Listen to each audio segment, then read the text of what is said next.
बिस्मिल्लाहिर्रहमानिर्रहीम। Bismillahirrahmanirrahim. Assalamu alaikum and welcome back to the Oriental Public School online teaching platform. Class 8, once again I'm here to record a biology class for you. We are in chapter number 2 and today our topic is example of biological method. हम previous 2 classes में आप लोगों ने biological method के बारे में पढ़ा है. मैं थोड़ा सा उसको रिवाइज कर लूँ. बायोलॉजिकल मेथड किसे कहते हैं?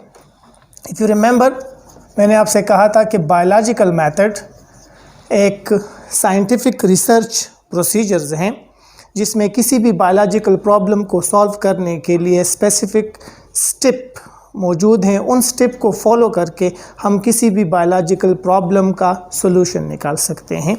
उसके मुख्तलिफ स्टेप्स हम पढ़ चुके हैं. बायोलॉजिकल मेथड के स्टेप्स आपने प्रीवियस 2 लेक्चर में आपने डिटेल में उसको पढ़ा हुआ है. पहला स्टेप आपने पढ़ा था recognition of problem, recognition of problem ये आपने पढ़ा था और आपने इसकी डिटेल पढ़ी थी कि इसमें हम किसी भी बायोलॉजिकल प्रॉब्लम को डिफ़ाइन करते हैं, उसको आइडेंटिफाई करते हैं और उसको एक क्वेश्चंस के फॉर्म में लिखते हैं. बायोलॉजिकल प्रॉब्लम को आइडेंटिफाई करने के बाद नेक्स्ट स्टेप हमारा होता है, उसमें हम ऑब्जर्वेशन करते हैं और प्रीवियस रिसर्च होता है.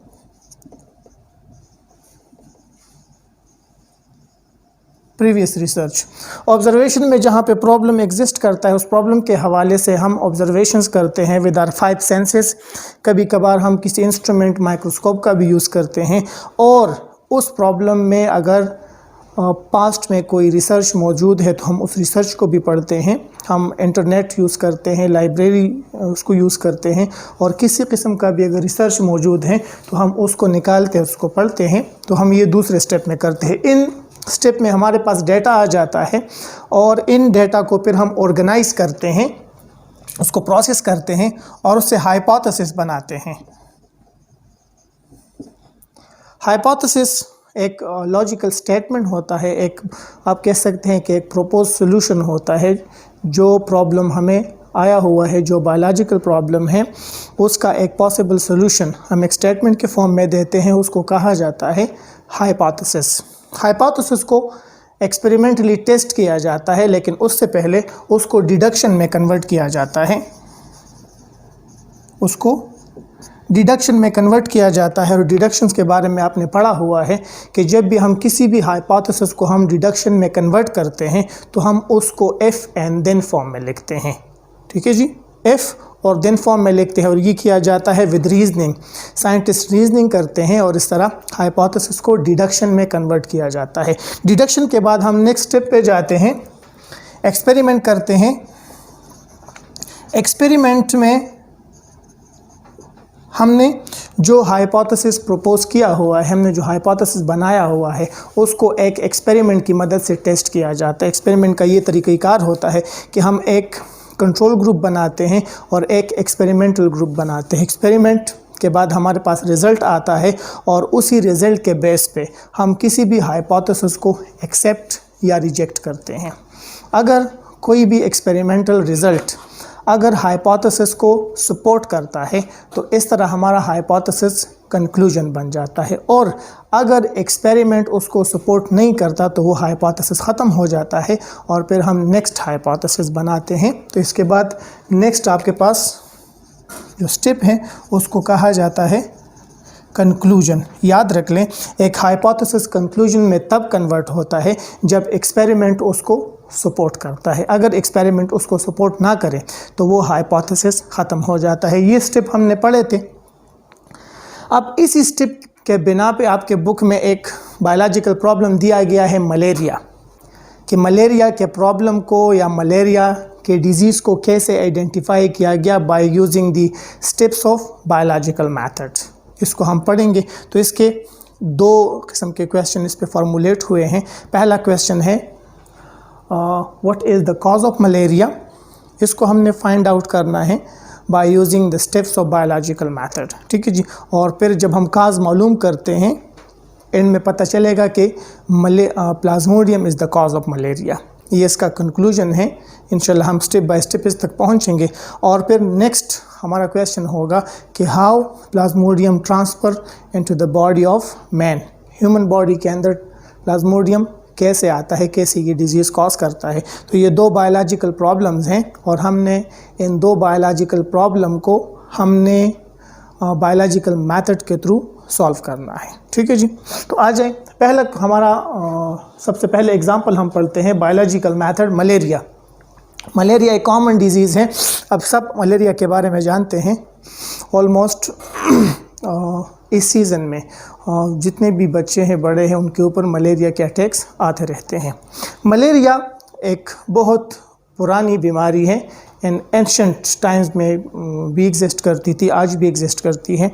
इसके ऊपर पुराने ज़माने से रिसर्च का तरीक़ाकार या रिसर्च का प्रोसेस शुरू है। मुख्तलिफ़ साइंटिस्ट ने मुख्तलिफ़ औकात में इसके ऊपर रिसर्च किया हुआ है, जिससे इसका सॉल्यूशन निकला हुआ है। हम आते हैं एग्जांपल ऑफ बायोलॉजिकल मेथड, यानी मलेरिया को कैसे सॉल्व किया गया।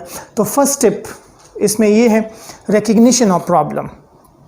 रिकग्निशन ऑफ प्रॉब्लम में हम क्या करेंगे, यहाँ से हम स्टार्ट लेंगे कि अगर आपके पास प्रॉब्लम है, सपोज़ कॉज ऑफ मलेरिया आपने फाइंड आउट करना है, या साइंटिस्ट ने जब cause of malaria find out करना था तो उसने बायोलॉजिकल मेथड को कैसे यूज़ किया, राइट। पहला स्टेप है बायोलॉजिकल मेथड का recognition of problem. Recognition of problem में अगर आप फाइंड आउट करेंगे मलेरिया का, तो इसमें आपने एक क्वेश्चन बनाना होता है। आप एक क्वेश्चन फॉर्म करते हैं। तो इस केस में हम क्वेश्चन बनाते हैं, what is the cause of malaria, यानी मलेरिया डिजीज़ किस वजह से होता है। जब आप ये क्वेश्चन फॉर्म करते हैं तो इस स्टेप में आपने फर्स्ट स्टेप कंप्लीट कर लिया। रिकग्निशन ऑफ प्रॉब्लम आपने कंप्लीट कर लिया। रिकग्निशन ऑफ प्रॉब्लम में आप जानते हैं हम क्या करते हैं, हम एक बायोलॉजिकल क्वेश्चंस को फॉर्मुलेट करते हैं। तो यहाँ पे आपने एक बायोलॉजिकल क्वेश्चन फॉर्मुलेट कर लिया है, what is the cause of malaria. अब इस क्वेश्चन का हमने आंसर निकालना है, सॉल्यूशन निकालना है by using the steps of biological method. ठीक है जी। तो आइए दूसरे स्टेप की तरफ आते हैं। सेकंड स्टेप हमारा होता है ऑब्जर्वेशंस इन प्रीवियस रिसर्च। ये फर्स्ट स्टेप हमने कर लिया है, हमने एक बायोलॉजिकल क्वेश्चन फॉर्मुलेट कर लिया है। अब दूसरे स्टेप की तरफ आते हैं, वो है observations in previous research, right. Observation, जिस तरह मैंने आपको बता दिया है कि मलेरिया एक पुरानी बीमारी है, एंशंट टाइम्स में मौजूद थी। तो एंशंट ऑब्जर्वेशंस इसके ऊपर मौजूद थे, राइट। जब रिसर्च का आगाज़ किया गया तो सबसे पहले एंशंट ऑब्जर्वेशंस को या प्रीवियस रिसर्च को पढ़ा गया। तो प्रीवियस रिसर्च में डिज़ीज़ के बारे में पता चला कि एक ऐसी डिज़ीज़ है जिसमें होता है recurring attacks of chill and fever, यानी ये बीमारी जब आती है तो पेशेंट के ऊपर बुखार भी आता है और शेकिंग भी होती है, और वक्तन फ़वक्तन आती है। पीरियडिकली ये डिज़ीज़ आती है, आ जाती है, फिर बुखार उतर जाता है, फिर कुछ वक्फे के बाद फिर से बुखार आता है और साथ में शेकिंग भी होती है, चिल यानी सर्दी भी लगती है, राइट। ये इसकी पहली ऑब्जर्वेशन है। दूसरी ऑब्जर्वेशन इसके हवाले से ये थी कि disease is more common in marshy area. Malaria की बीमारी उन इलाकों में ज़्यादा है जहाँ पे पानी कड़ा रहता है। मार्शी एरिया यानी मार्शेस उस जगह को कहते हैं जहाँ पे पानी कड़ा रहता है। अब जिन इलाकों में पानी ज़्यादा होता है या पानी कड़ा रहता है तो उन इलाकों में ये बीमारी ज़्यादा है, राइट।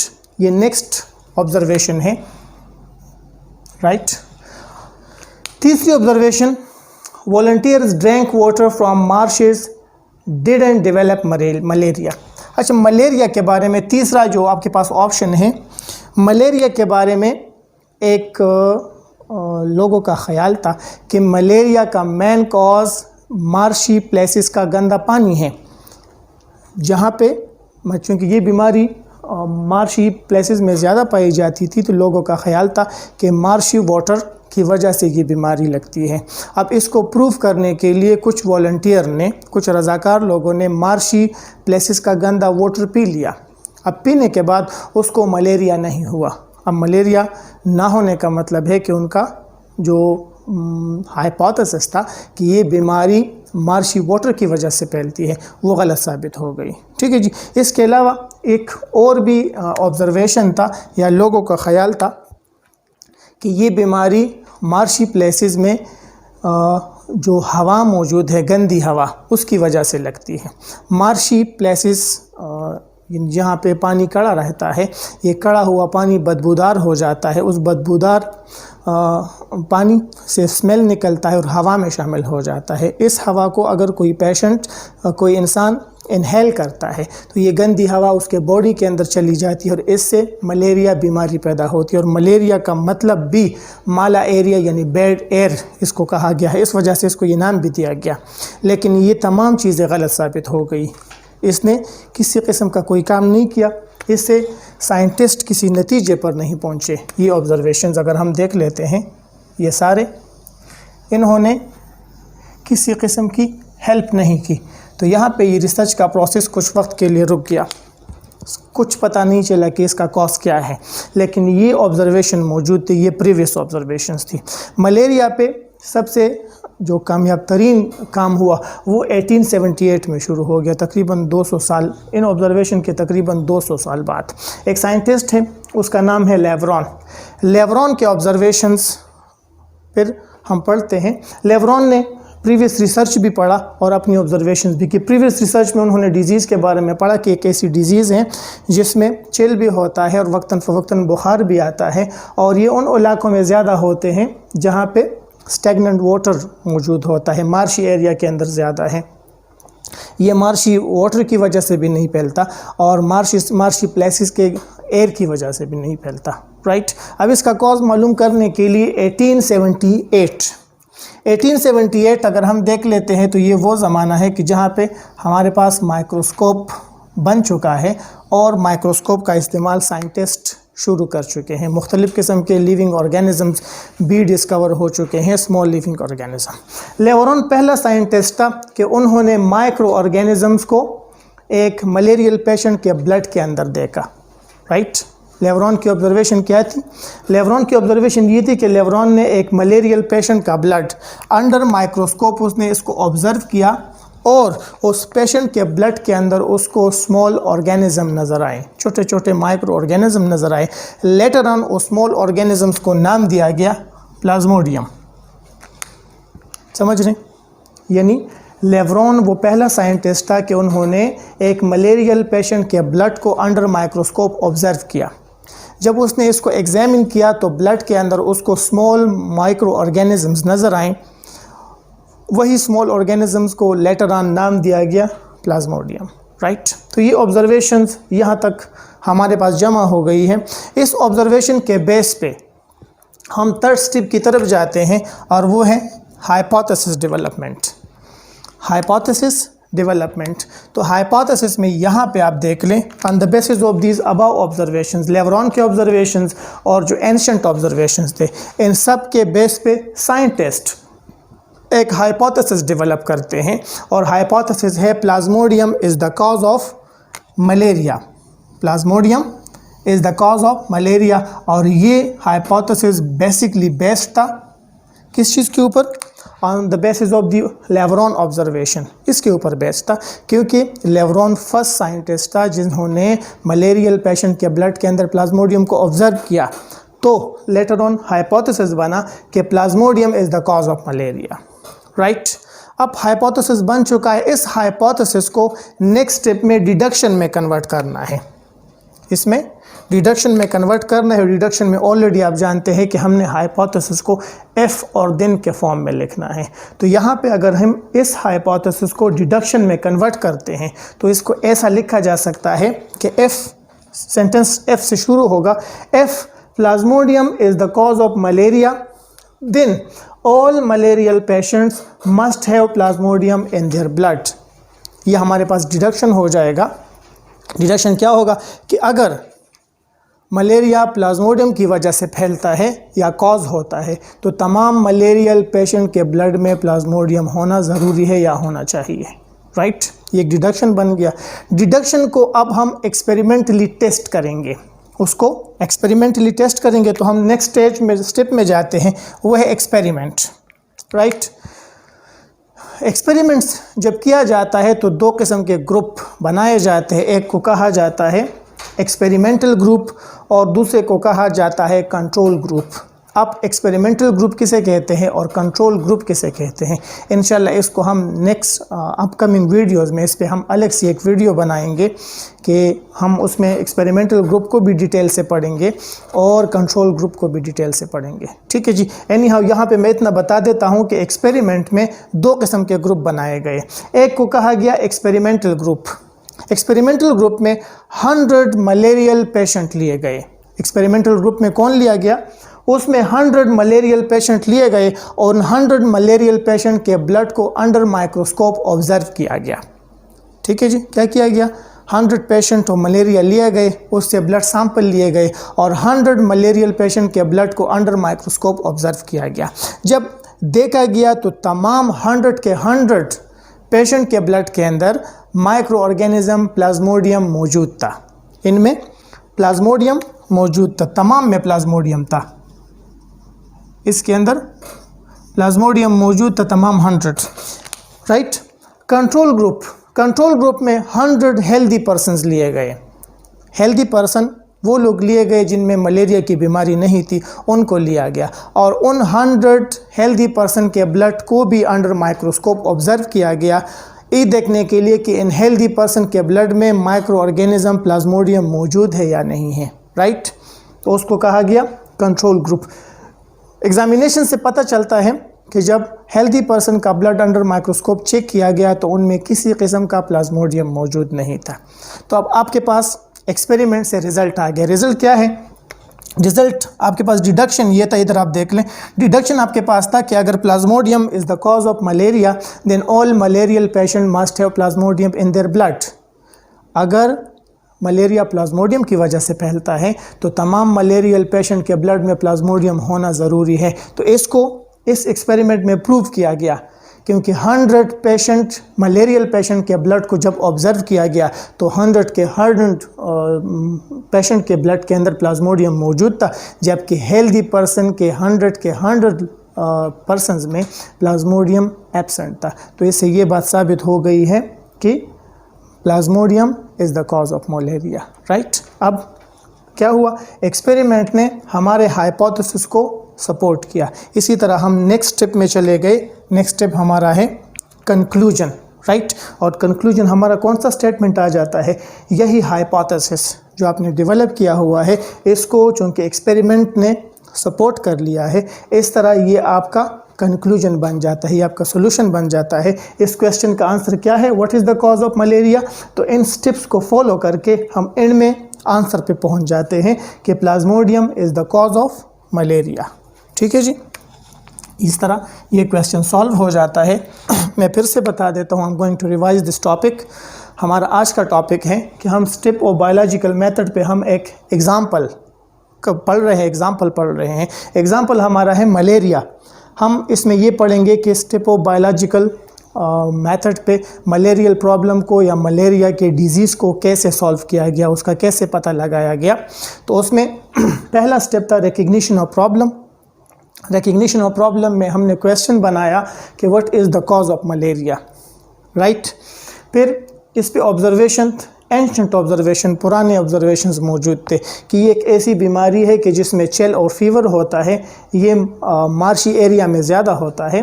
अब बहुत सारे लोगों का ख्याल था कि इसकी वजह मार्शी प्लेसेस का गंदा पानी है, तो कुछ वॉलंटियर ने मार्शी प्लेसेस का गंदा पानी पी लिया, लेकिन उनको मलेरिया नहीं हुआ। तो जो प्रीवियस उनका ख्याल था वो ख़त्म हो गया। फिर कुछ लोगों का ख्याल था कि मार्शी प्लेसेस में पानी खड़ा रहता है, उससे हवा गंदी हो जाती है, वो गंदी हवा अगर कोई इनहेल कर लेता है तो उससे मलेरिया फैलता है। लेकिन अगर उससे मलेरिया फैलता तो फिर सारे लोगों को मलेरिया होता, क्योंकि वो तो सारे लोग उस हवा को इनहेल करते हैं, लेकिन सबको वो मलेरिया बीमारी नहीं होती। तो ये सारे ऑब्जर्वेशंस, ये चीज़ें ये ख़त्म हो गई, इसका कोई सलूशन नहीं निकला। लेटर ऑन तकरीबन 200 साल बाद एक साइंटिस्ट है लेवरॉन, 1878 में उसकी ऑब्जर्वेशंस हैं, और उस ऑब्जर्वेशन पे आगे उसकी ऑब्जर्वेशन ये थी कि उन्होंने मलेरिया पेशेंट के ब्लड को अंडर माइक्रोस्कोप ऑब्जर्व किया और उस ब्लड के अंदर उसको माइक्रो ऑर्गेनिज्म नज़र आई। उसके कुछ सालों बाद उसको प्लाज्मोडियम का नाम दिया गया और लेवरॉन को इस डिस्कवरी के लिए नोबेल प्राइज़ दिया गया, राइट। इसी लेवरॉन के ऑब्जर्वेशन के बेस पे साइंटिस्ट ने हाइपोथेसिस डेवलप किया कि plasmodium is the cause of malaria, right. इसी हाइपोथेसिस को डिडक्शन में कन्वर्ट किया गया कि if plasmodium is the cause of malaria then all malarial patient must have plasmodium in their blood. अगर मलेरिया प्लाज्मोडियम की वजह से फैलता है तो तमाम मलेरियल पेशेंट के ब्लड में प्लाज्मोडियम होना चाहिए, राइट। इसको फिर एक्सपेरिमेंट नेक्स्ट स्टेप पे एक्सपेरिमेंटली टेस्ट किया गया।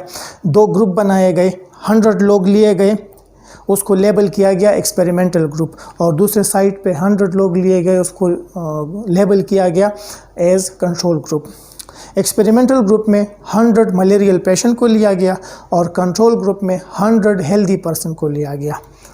मलेरियल पेशेंट के ब्लड को भी अंडर माइक्रोस्कोप चेक किया गया, और यहाँ पे जो कंट्रोल ग्रुप के 100 हेल्दी पर्सन थे उसके ब्लड को भी अंडर माइक्रोस्कोप चेक किया गया।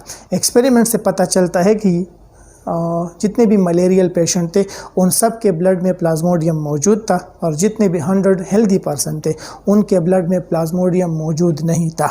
तो मलेरियल पेशेंट के ब्लड में प्लाज्मोडियम की मौजूदगी इस बात को कंफर्म करती है कि plasmodium is the cause of malaria, right. इस तरह हाइपोथेसिस को एक्सपेरिमेंट सपोर्ट कर लेता है और ये बन जाता है कंक्लूजन। तो कंक्लूजन में आपका हाइपोथेसिस आपका सोल्यूशन हो जाता है Plasmodium is the cause of malaria, right. This is the end of this topic. इंशाल्लाह नेक्स्ट टॉपिक में नेक्स्ट वीडियो के साथ आपके साथ फिर मुलाकात होगी। तब तक के लिए अल्लाह हाफ़िज़। अल्लाहुम्मा अंफ़अना बिमा अल्लमतना वअल्लिमना मा यंफ़अुना वज़िदना इल्मा।